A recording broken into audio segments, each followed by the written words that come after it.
Boa tarde, turma. Vamos começar então hoje a aula de filosofia, nossa formação humana, tá? O interessante é que essa aula você pode rever ela em qualquer momento para você fazer as atividades, ok? Então, olha lá. Nós vamos trabalhar hoje, então, filosofia, capítulo 6, ok?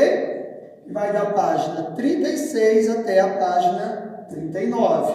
O título é Modos de Pensar. Então, nós vamos ver aqui com a nossa corujinha amiga que ela faz uma explicação para nós. Então, olha lá. O pensamento apresenta diversas formas de expressão. Você pode pensar de uma forma bem geral, o amor, por exemplo, de uma maneira bem particular, o amor que você sente por alguém. Você pode deixar o pensamento correr livre, ou seja, a sua imaginação, ou ainda pensar de uma forma encadeada, que é uma forma lógica, que a gente usa muito no raciocínio matemático. Aí ele pede o seguinte, reflita um pouco, ele fala em duplas, mas como vocês estão em casa, vocês podem fazer com alguém, né, também, ou vocês podem fazer sozinhos. Então vocês vão pensar lá, diversas maneiras de pensar que estão indicadas nesse texto aqui, indicadas nesse texto anterior. Então olha só, temos aqui uma pessoa tendo um raciocínio lógico, não é? Ela está fazendo ali com ábaco algumas contas. Temos aqui um pensamento, é o imaginário, então ela está imaginando, ela deve estar fazendo algum desenho, alguma pintura, né? Então esse é um pensamento livre. Tem aqui duas crianças brincando, né, de um jogo que é o jogo de xadrez, que é raciocínio lógico, né? Lembra que para jogar o xadrez você tem as estratégias para você jogar, você não pode jogar de qualquer maneira, senão você vai perder. E temos aqui uma pessoa fazendo uma escrita, provavelmente escrevendo algum livro, escrevendo algum texto. Então, para isso, usa um pensamento livre, não é? A nossa imaginação. E aqui no Tesouro Escondido, tem algumas frases que eu vou explicar para vocês. A primeira é um ditado popular que diz assim, quem cala, consente. O que ele quer dizer? Ele quer dizer o seguinte, quem cala, consente, ou seja, quem fica quieto ao ouvir algo é porque aceitou aquilo de alguma maneira. Então, ele se calou porque ele aceita aquela situação. Essa é uma maneira, na verdade, é um dito popular, ok? E algumas pessoas são assim, outras não aceitam ser assim. A outra é do Descartes, que é um filósofo. Ele diz, penso, logo existo. Então ele quer dizer, se a pessoa pensa, então ela existe nesse mundo, ela faz parte do mundo, porque ela pensa em algo, ok? A próxima, que é uma afirmação científica, diz assim, matéria é tudo aquilo que tem massa, que ocupa lugar no espaço, e que realmente faz sentido, né? O nosso corpo é uma matéria, a gente ocupa um lugar nesse espaço. Duas pessoas não podem ocupar o mesmo espaço ao mesmo tempo. Isso é impossível. Para alguém ocupar esse espaço que eu estou aqui agora, eu tenho que me deslocar desse local e aí a pessoa ocupa. Então, isso é uma afirmação científica e que é realidade.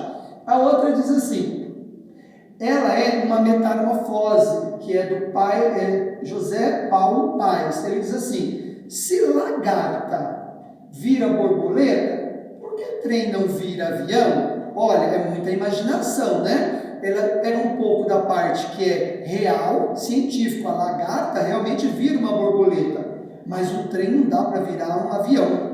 É diferente, né? Porque um corre pelos trilhos, o outro vai voar. Ah, mas a lagarta também. Mas a lagarta ela é um inseto, né? Ela é um animal pequeno e que a natureza dela é para isso. Ser uma lagarta e depois uma borboleta. O avião com o trem ou o trem com o avião, impossível. Tá? Então isso aqui é mais para a gente pensar, né? A gente pensa de uma maneira mais livre ou de uma maneira mais racional, mais encadeada, com raciocínio lógico. Agora vamos para o que é o tesouro escondido. Ele diz assim, ó, vou ler para vocês. Reflita sobre as diversas formas de pensamento que você conhece. Ele diz, converse com o seu professor de matemática, mas no caso aqui eu mesmo dou matemática para vocês, né? Mas vocês conhecem sobre a matemática. E pergunte se, na opinião dele, um poema ele é tão lógico quanto uma conta de somar. O poema é uma imaginação, né? É algo que alguém pensou, que alguém escreveu. É um pensamento livre, qualquer um de nós podemos escrever. Mas para a gente resolver uma conta, a gente vai ter que chegar no mesmo resultado. Eu vou usar o meu raciocínio lógico. Ah, professor, mas tem várias maneiras de eu resolver. Exatamente. Eu tenho a minha maneira de resolver, você pode ter várias outras maneiras, alguém pode ter várias outras maneiras de ter esse mesmo raciocínio lógico, por mais que seja de maneira diferente, mas não deixa de ser lógico. E vamos chegar ao mesmo resultado.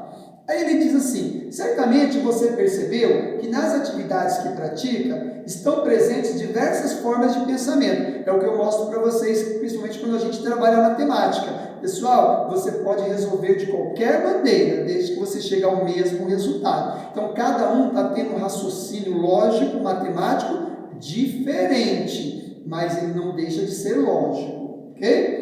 Lembre-se, no entanto, de que nenhuma forma de pensar ela é superior ou inferior à outra. Todas elas são igualmente importantes e elas se complementam. E a gente já viu isso na matemática, quando a gente vai resolver algumas situações, não é? Às vezes vocês mesmos falam: ah, professor, eu respondi dessa maneira, ah, eu fiz dessa maneira. Por quê? Cada um tem uma sua maneira de pensar, que às vezes é igual, às vezes é diferente, mas mesmo quando ela é diferente, ela é complementar, ok? E aí, com todas essas informações, vocês vão responder a questão 1, 2 e a questão 3, tá? Elas estão bem simples para responder, porque são respostas pessoais, mas eu vou dar uma dica na número 3. Ele diz o seguinte: com a ajuda do seu professor, escreva um exemplo de cada tipo de manifestação de pensamento humano, ou seja, quais são os tipos de pensamento que nós temos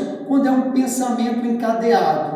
Lembrando, pensamento encadeado é aquele pensamento lógico, ele tem uma forma organizada, né? Nós fazemos isso no raciocínio lógico em matemática. Já dei a dica aí para vocês, tá? E o pensamento livre? É quando eu uso a minha criatividade, eu não tenho medo de pensar diferente, eu quero buscar algo que seja diferente. É uma reflexão do que eu já sei, mas que algo pode ser diferente. Então essa é a diferença entre o pensamento encadeado e o pensamento livre. E aí vocês façam, ok? E para terminar, vocês vão fazer essa última atividade: valor humano, conhecimento. Vocês vão fazer a leitura. Reparem que ele diz para fazer em grupo, mas como vocês estão fazendo em casa, você pode fazer com alguém da sua família.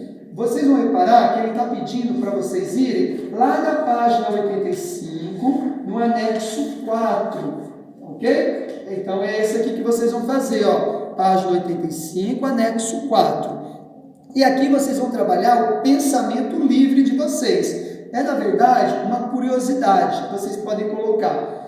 Diz assim: o que eu gostaria de entender sobre o mundo? Então você pode fazer 1, 2, 3 perguntas, quantas vocês quiserem. Só cuidado com o espaço, tá? Uma curiosidade sobre o mundo. O que você gostaria de entender sobre a natureza? E o que você gostaria de entender sobre as pessoas? Não tirem essa página, tá? Ele pede aqui para cortar, mas como nós estamos fazendo em casa nessa situação, vocês façam aqui e deixa letra maiúscula, ponto final. Lembrando, são perguntas, ponto de interrogação, tá? Então essa é a tarefa para a próxima aula de filosofia, tudo bem? Você pode rever esse vídeo quantas vezes você quiser, tá bom, pessoal? Boa aula para vocês, até a próxima aula semana que vem. Tchau, um abraço!